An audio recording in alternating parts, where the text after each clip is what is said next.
Academy for Social Change presents the Fifth Amendment. The Fifth Amendment was passed along with 9 others that together became known as the Bill of Rights in 1791. There was a huge concern that without written rights, the national government would obtain too much power and become oppressive. The British justice system often took advantage of colonists, so the Fifth Amendment was designed to safeguard citizens from unjust proceedings. No person shall be held to answer for a capital or otherwise infamous crime unless on a presentment or indictment of a grand jury, except in cases arising in the land or naval forces or in the militia, when in actual service in a time of war or public danger.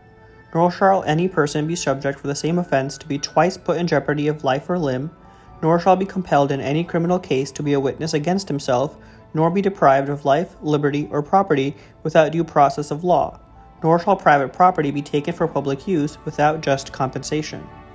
The Fifth Amendment contains 5 main ideas relating to the rights of people in criminal or civil processes. They are the right to a grand jury, protection from double jeopardy, protection from self-incrimination, the right to maintain life, liberty, and property without due process, and lastly, just compensation for taken property. Grand juries don't determine the guilt of a defendant like trial juries do.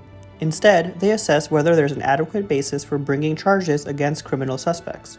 Grand juries are selected from the same pool of people as trial jurors, and their decision determines if a criminal case should go to trial.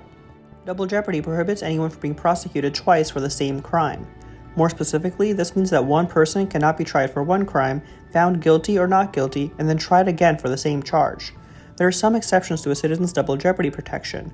Culprits may still be punished in both criminal court and civil court for the same act, or be convicted of 2 different offenses arising from the same criminal incident.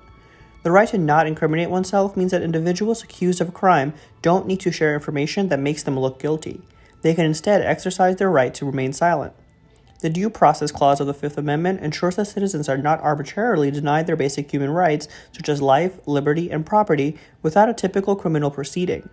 The 14th Amendment also contains a Due Process Clause with nearly identical wording, so cases focusing on due process often invoke both the 5th and 14th Amendments. Just compensation prevents the government from simply taking private property. The Takings Clause means that the government must provide payment, usually what's considered fair market value of the seized property. The 1884 Supreme Court case of Hurtado v. California ruled that a state criminal proceeding based on information instead of indictment by a grand jury does not violate due process. This is because any legal proceeding that protects liberty and justice qualifies as due process. Therefore, states may decide to send criminal cases to trial using other methods that protect liberty and justice, such as preliminary hearings instead of grand juries. One of the most well-known Fifth Amendment cases is the 1966 case of Miranda v. Arizona, which consolidated 4 cases where defendants were not told of their Fifth Amendment rights before signing a confession. In a 5-4 Supreme Court decision, the Supreme Court found a defendant must first be warned of their rights before questioning, which they can then waive. If not told of their rights, a confession cannot be used in trial. A 1940 case known as Chambers v. Florida found mental torture accompanied by threats of violence for confessions violates the Due Process Clause of the Fifth Amendment. In 1944, the Supreme Court expanded this interpretation in Ashcraft v. Tennessee, declaring that psychological torture could not be used as a means to get a confession. The term due process often comes under scrutiny because it is so broad. Legal scholars and criminal prosecutors grapple over whether due process is simply a procedural recommendation or if it holds significant legal substance. Procedural due process is the right to a fair hearing if the citizen believes their natural rights were violated. On the other hand, substantive due process focuses more abstractly on the liberty to challenge the validity of laws involving rights not explicitly mentioned in the Constitution. The idea is that certain rights unrelated to legal procedures are still protected. Cases concerning the Fifth Amendment are typically dealt with under the umbrella of procedural due process because the Fifth Amendment describes the operational logistics of legal practices. While suspects must be told of their Miranda rights, that doesn't mean they have to understand them. There is no uniform warning that must be issued, and reform advocates have stated that language used by many jurisdictions does not clearly and adequately inform suspects of their rights.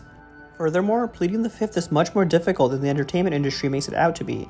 In more recent cases like 2010's Burgess v. Tompkins, the court had limited the right against self-incrimination, especially concerning police questioning. Suspects must unambiguously invoke their right to remain silent. Staying quiet on its own does not count as an invocation. Even a reply after prolonged silence can be considered as waiving the right to remain silent. Critics have condemned such limited views, arguing that they make successfully pleading the Fifth nearly impossible. The criminal justice system has immense power to change lives and take away civil rights. The Fifth Amendment limits that power. Just because someone is accused of a crime doesn't mean that they can be taken advantage of. To do so would make our courts no better than those our ancestors dismantled. Now it's your time to think further. What would the criminal justice system look like without the Fifth Amendment?